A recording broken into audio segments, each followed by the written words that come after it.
अस्सलाम वालेकुम जी, कैसे हैं आप सब? बहुत उम्मीद करती हूँ कि सब ठीक-ठाक और खैरियत से होंगे। आप देख रहे हैं ice and spice YouTube channel. आज मैं आपके साथ शेयर करने लगी हूँ ये बहुत हेल्दी पंजीरी की रेसिपी, जिसको जो है विंटर्स में तकरीबन हर घर में बनाया ही जाता है। तो मैं अपने लिए बना रही थी, सोचा आपके साथ इसकी रेसिपी शेयर कर दूँ। अगर आपके जिस्म में दर्द रहता है, जोड़ों में दर्द है, घुटनों में दर्द है, जिस्म के किसी भी हिस्से में अगर आपके दर्द रहता है ना, तो उसको ख़त्म करने की ये बेहतरीन ग़िज़ा है। इसको मैं आपको सजेस्ट करूँगी कि विंटर्स में ज़रूर इसको बनाकर अपनी डाइट में शामिल करें। इसी के साथ अगर आपको हेयर फॉल का इशू है, यानी कि आपके बाल गिर रहे हैं, आपकी स्किन अच्छी नहीं है, ग्लोइंग नहीं है, डल सी हो गई है, तो ये उन मसलों के साथ भी बहुत बेहतरीन तरीके से आपके मसलों को हल करेगी। तो रेसिपी को आखिर तक ज़रूर वॉच कीजिएगा ताकि कोई भी पार्ट ना आप मिस ना करें। और अगर रेसिपी थोड़ी सी भी अच्छी लगे तो इसे लाइक ज़रूर कीजिएगा। तो चलिए रेसिपी स्टार्ट करते हैं। सब्सक्राइब करें ice and spice YouTube channel को, साथ में घंटी का बटन प्रेस करके ऑल पे क्लिक करें और पाएँ डेली अपडेट।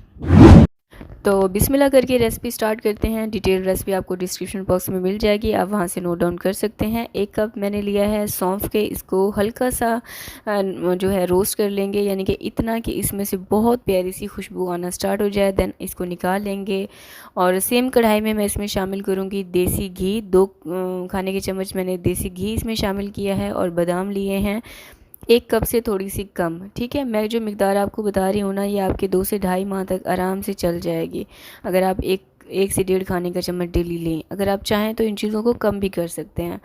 इसको भी इतना रोस्ट करेंगे कि ये इसमें से हल्की सी खुशबू आना स्टार्ट हो जाए। ध्यान रहे कि ड्राई फ्रूट्स को आपने जो है जलाना नहीं है, बस इनका कच्चापन ख़त्म होने तक के लिए आपने इनको रोस्ट करना है। अखरोट भी मैंने लिए हैं 1 कप, इनको भी हल्का सा रोस्ट कर देंगे, या फिर इतना कि इनमें से बहुत प्यारी सी खुशबू आना स्टार्ट हो जाए। अगर आप डायबिटीज़ के पेशेंट हैं तो उनके लिए बहुत मुफीद है और आपके ब्लड प्रेशर को भी कंट्रोल में रखता है। अब इनको भी निकाल लेंगे और सेम कढ़ाई में मैं शामिल करूँगी काजू। इनको भी हल्का सा रोस्ट करेंगे। काजू में विटामिन ई पाया जाता है, जो कि डायबिटीज़ के पेशेंट्स के लिए बहुत अच्छा है और आपके हार्ट हेल्थ को भी इम्प्रूव करता है, यानी कि अगर आप दिल के पेशेंट हैं तो उनके लिए भी बहुत मुफीद होता है काजू। इसको भी निकाल लेंगे। अब यहाँ पर मैंने लिया है सूखा नारियल, इसको मैंने इस तरह से बारीक चॉप कर लिया था। ये अगर आपके साथ वेट गेन का मसला है, अगर आप वेट लॉस करना चाहते हैं तो ये आपके वेट को जो है कम करता है, स्किन के टेक्सचर को इम्प्रूव करता है। डायबिटीज़ के पेशेंट हैं तो उसके लिए बहुत अच्छा है और इसी के साथ आपके अगर हेयर फॉल का मसला है उसको भी कंट्रोल करता है। चारों मग्ज़ लेंगे, ये मैंने लिए हैं 1 कप और इनको मैं ड्राई रोस्ट कर रही हूँ। अच्छा, अगर आपको पित्ते की पथरी का मसला है ना, तो ये पथरी के लिए बहुत जो है फ़ायदेमंद है। इसको भी निकाल कर साइड पर रख देंगे। इन सारी चीज़ों को ड्राई रोस्ट करके साइड पर रख दूँगी। अब सेम कढ़ाई में मैं डाल रही हूँ देसी घी। अच्छा, देसी घी की जगह पर आप नॉर्मल घी का भी इस्तेमाल कर सकते हैं, अगर आप इतना अफोर्ड नहीं कर सकते हैं तो। अब यहाँ पर मैंने लिया है नारियल का पाउडर। जैसे कि ये अगर आप कहेंगे ना, जहाँ से ड्राई फ्रूट लेने के लिए जाएंगे वहाँ से आपको ईज़िली मिल जाएगा। तो इसको भी इतना रोस्ट करना है आपने कि इसमें से प्यारी सी हल्की सी ऐसे महक आना स्टार्ट हो जाएगी। स्टार्ट में ही आपको इसकी खुशबू आना स्टार्ट हो जाएगी, तो बस लाइट गोल्डन होने तक आपने इसको जो है भूनना है। अब उसी कढ़ाई में मैं डाल रही हूँ 1 खाने का चम्मच देसी घी और उसमें मैं ले रही हूँ 50 ग्राम पिस्ता और इसको भी हल्का सा रोस्ट कर लेंगे। पम्पकिन सीड यानी कि कद्दू के बीज मैंने लिए हैं 1/3 कप और किशमिश यहाँ पर मैंने ली है आधा कप। अच्छा, ये मैंने फ्रेश और जो न्यू ताज़ा थी ना, मैंने वो वाली ली है। एक होती है सफ़ेद कलर में और एक होती है ब्लैक कलर में। जो ब्लैक होती है ना, वो भी बहुत बेनिफिशियल होती है।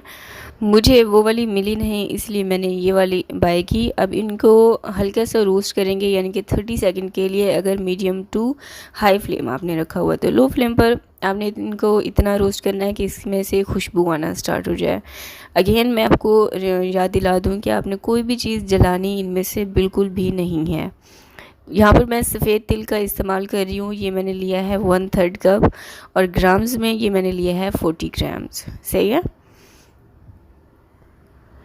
पोपी सीड्स यानी कि जिसको खसखस भी कहते हैं, ये मैंने लिया है आधा कप। अब इन दोनों चीज़ों को भी लाइट गोल्डन होने तक आपने रोस्ट कर देना है, या फिर इतना कि इसमें से बहुत प्यारी सी खुशबू आना स्टार्ट हो जाए।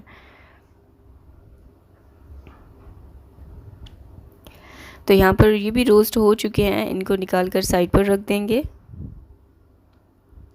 अब सेम कढ़ाई में मैं डाल रही हूँ 1 खाने के चम्मच जितना देसी घी, और इसमें मैं डाल दूँगी गोंद। जहाँ से आप ये सारी चीज़ें बाय करेंगे ना पंसार की दुकान से, या फिर ड्राई फ्रूट्स जहाँ से मिलते हैं वहाँ से, अगर आप उनसे कहेंगे कि एडिबल गम या फिर गोंद चाहिए, तो बहुत आसानी से आपको मिल जाएगी। अब कढ़ाई में जब देखें कि घी गर्म हो गया है, तो फिर हम इसमें ये थोड़ी थोड़ी करके इसमें डालते जाएं और इसको रोस्ट करते जाएं। कभी भी इसको आपने एक साथ नहीं शामिल करना है, थोड़ा थोड़ा करके डालते जाएं और इसको भूनते जाएं और निकालते जाएं। और इसको निकालते वक्त बस इस चीज़ का आपने ख़ास ख्याल रखना है कि इसमें घी नहीं होना चाहिए। जिस तरह आपको स्क्रीन पे नज़र आ रहा है ना, बिल्कुल इसी तरह से आपने इसको निकालना है। ये जो गोंद है ना, ये आपके दिमाग के लिए बहुत मुफीद है, और आपके जोड़ों के दर्द के लिए बहुत मुफीद है, आपकी हड्डियों के लिए बहुत मुफीद है, अगर आपने पहले सुना हो तो। इसीलिए इसका सर्दियों में इस्तेमाल बहुत ज़्यादा किया जाता है, तकरीबन हर घर में इसको बनाया जाता है, स्पेशली विंटर्स में। तो यहाँ पर इसी तरह से सारी गूंद आपने रोस्ट कर लेनी है। अब सेम कढ़ाई में मैं डालूँगी 1 खाने के चम्मच देसी घी, और इसमें मैं शामिल कर रही हूँ 1 कप सूजी का। और इसको भी इतना आपने भूनना है कि ये लाइट गोल्डन हो जाए, ये बहुत प्यारी सी खुशबू आना स्टार्ट हो जाए। जब आप देखें कि लाइट गोल्डन हो चुकी है, फिर इसको निकाल कर साइड पर रख दें। अच्छा, जो चीज़ें मैंने आपको जिस तरह से बताई है ना, आपने इनको इसी तरह से भूनना है, और अलग अलग बर्तन में इसको आपने निकाल के रखना है। तो घी डालेंगे 1/3 कप के जितना, या फिर जितना आपको स्क्रीन पे लिखा हुआ नज़र आ रहा है ना उतना। और 1.5 कप यहाँ पे मैंने लिया है गेहूं का आटा, जो नॉर्मल हर घर में मौजूद होता है। इसको भी आपने लाइट गोल्डन होने तक भून लेना है। अब जितनी भी चीज़ें हमने रोस्ट करके या भून के रखी हैं वो इसमें शामिल कर देंगे। और इसी के साथ मैंने इसमें शामिल की है हरी इलायची का पाउडर, और ये मैंने इसमें शामिल किया है 1 खाने का चम्मच। मखाने ये मैंने लिए हैं 1 कप के जितने, और इनको मैंने सारे ड्राई फ्रूट्स में मिक्स कर दिया था।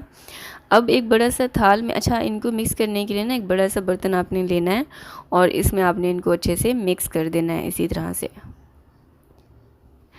अच्छे से मिक्स करने के बाद 1 कप से थोड़ा सा ज़्यादा आपने इस तरह कटोरी में निकाल कर साइड पर रख देंगे। और बाकी जो मिक्सचर है इसमें हम गूंद शामिल कर देंगे, और इसको जो है अब मैं लूँगी एक मिक्सचर यानी कि ग्राइंडर जार, और थोड़ा थोड़ा करके इसको हमने अच्छे से पीस लेना है, इतना कि ये दरदरा सा पाउडर बन जाएगा। तो इसी तरह से सारा पाउडर मैंने यहाँ पर बना लिया है। और इनका पाउडर बनाने से पहले जो 1 कप से थोड़ा सा ज़्यादा हमने ड्राई फ्रूट्स लिए थे वो इसमें शामिल कर देंगे। ये ना दिखने में बहुत अच्छा, एक पंजीरी को बहुत अच्छा लुक देते हैं, इसीलिए मैंने थोड़े से निकाल लिए थे। अच्छे से मिक्स कर देंगे इसको।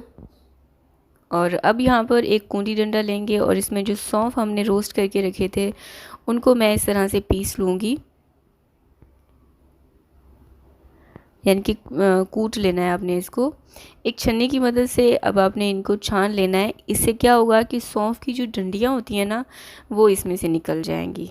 सही है, तो ये सीड्स हमारे पास अलग आ जाएंगे, और जो इसकी जो डंडियाँ हैं वो अलग हो जाती हैं। तो हमारे पास बहुत क्लियर सौंफ आ जाएंगे। इसको हम अपनी पंजीरी में इस्तेमाल करेंगे। तो मैंने सारे इसी तरह से छान लिए हैं, ये मैं अपनी पंजीरी में शामिल कर दूंगी। अब उसी कढ़ाई में लेंगे 4 से 5 खाने के चम्मच जितना देसी घी, और गुड़ मैं यहाँ पर ले रही हूँ सफ़ेद। कोशिश कीजिएगा जो सफ़ेद गुड़ होता है उसका इस्तेमाल करें। और ये मैंने लिया है अराउंड 2.5 कप के जितना। और खजूर ली है मैंने 250 ग्राम। खजूर लेते वक्त आपने चेक कर लेना है कि इसमें कीड़े नहीं होने चाहिए, फ़्रेश लेनी है। सही है। अच्छा, कुछ लोग ना जो काले कलर का गुड़ होता है ना उसको भी लेना प्रेफर करते हैं। अभी आप मुझे कमेंट करके मुझे बताइएगा, गाइड कीजिएगा कि आपको कौन सा पसंद है। मैंने ये अपनी चॉइस यहाँ पर रखनी है, अपनी चॉइस रखी है, और मैंने ये सफ़ेद वाला गुड़ लिया था। स्पेशल पंजीरी बनाते वक्त ना ये थोड़ी सी कुछ चीज़ों का मिथ है कि भाई ये चीज़ होनी चाहिए, वो चीज़ नहीं होनी चाहिए। लेकिन मैंने सफ़ेद वाले गुड़ का इस्तेमाल किया। इसको इतना आपने दोनों चीज़ों को पकाना है कि ये दोनों आपस में ना मिक्स हो जाएं, यानी कि गुड़ और खजूर आपस में मिक्स हो जाएं। उसको आपने निकाल कर फ़ौरन से ड्राई फ्रूट्स में डाल देना है और इसका वेट करना है, यानी कि थोड़े से 5 से 6 मिनट तक के लिए। इतना नहीं कि बिल्कुल ठंडा हो जाए, इतना हो कि आप इसको हाथ लगाएं तो आपके हाथ जले नहीं। सही है। तो अब मैं इसको अच्छे से मिक्स कर दूंगी हाथों की मदद से। ये हल्का हल्का सा गर्म होता है, आपके हाथों को हल्का हल्का सी गर्माहट फील होती है, लेकिन इसी तरह से ये गर्म होगी, सॉरी मिक्स होगा। वरना अगर आपने इसको रख दिया ना तो फिर ये जो है आपसे अच्छे से मिक्स नहीं होगा। तो तैयार है हमारी बहुत ज़बरदस्त, बहुत बेनिफिशियल, तकरीबन बॉडी के जो मसाइल हैं उसको ख़त्म करने वाली देसी पंजीरे की रेसिपी। तो आई होप कि आपको रेसिपी बहुत पसंद आने वाली है। जब आप इसको ट्राई करेंगे तो इसके बहुत सारे फ़ायदे आपको मिलने वाले हैं। तो ज़रूर आप इसको बनाएं, मज़े की बात है। इसको 2.5 से 3 माह तक के लिए आराम से स्टोर भी कर सकते हैं। तो वीडियो को लाइक नहीं किया, ज़रूर लाइक करें। मुझे दुआ में याद रखिएगा। अल्लाह हाफिज़।